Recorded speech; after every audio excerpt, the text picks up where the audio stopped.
Um, all things that I would like to see. I think one of my challenges here is I, I'm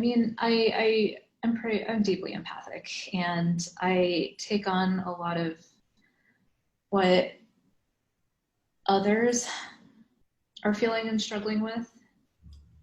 I have a lot of flexibility in my life to be able to schedule things and to go outside during the weekday and go for a hike if I want to.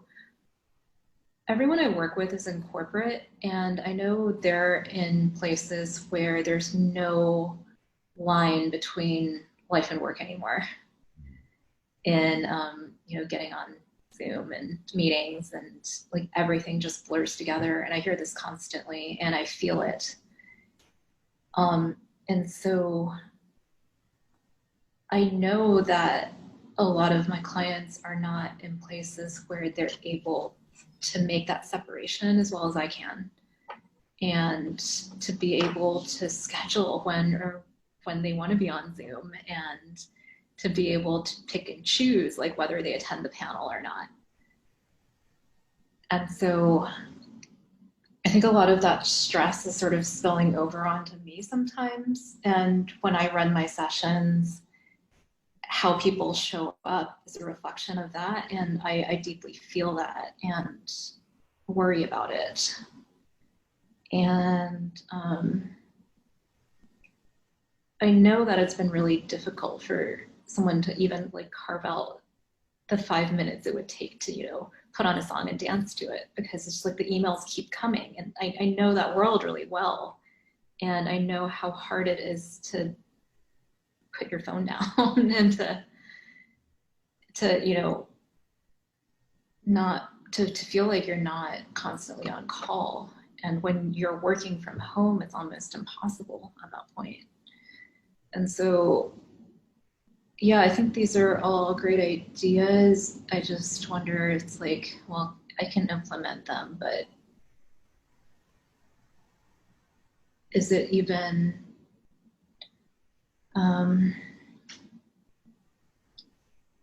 I think a lot of possibilities and people's minds are limited right now.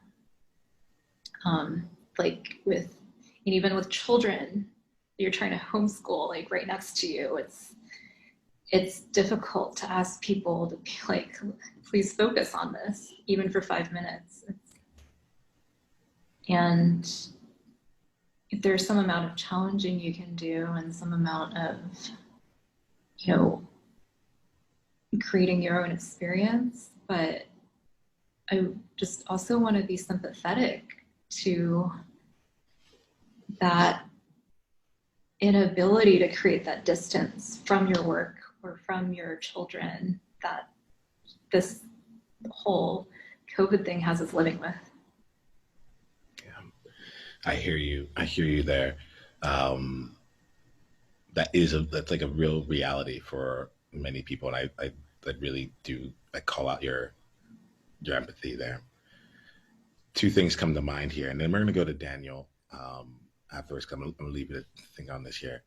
The first thing is that like as much as you were talking about the Zoom fatigue, to me it just sounds like fatigue. Like it's like in all like it has the platform is not the issue. The other like there's so many different things that are being called on people where it's one place or another where I'm on my phone, I don't have the space for myself, so on and so forth. And you're feeling it through your clients and the people that you work with. But there seems to be something that's more core to the equation of like fatigue altogether.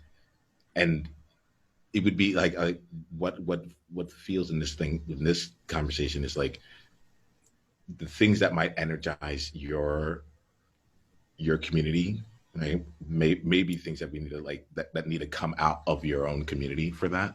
But there's an element here where it feels that I'm feeling the weight of fatigue in like how it shows up in all these different environments in their world, and how that's also like translating to you in various ways.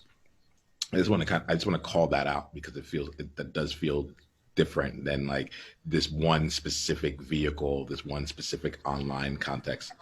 And then I get really curious around like, what would it look like for you to powerfully serve them in the space of fatigue?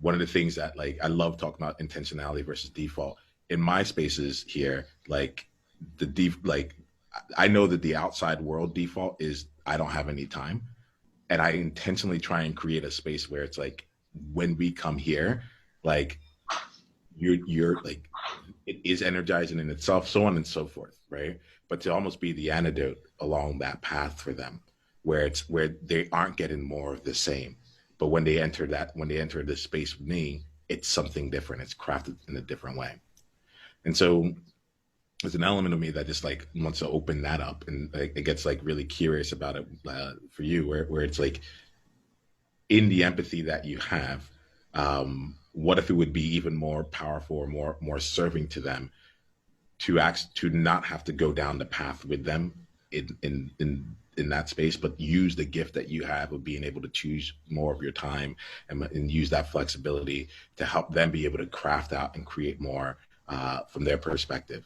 And I think we like this is a longer conversation, but I like to offer that to start out with.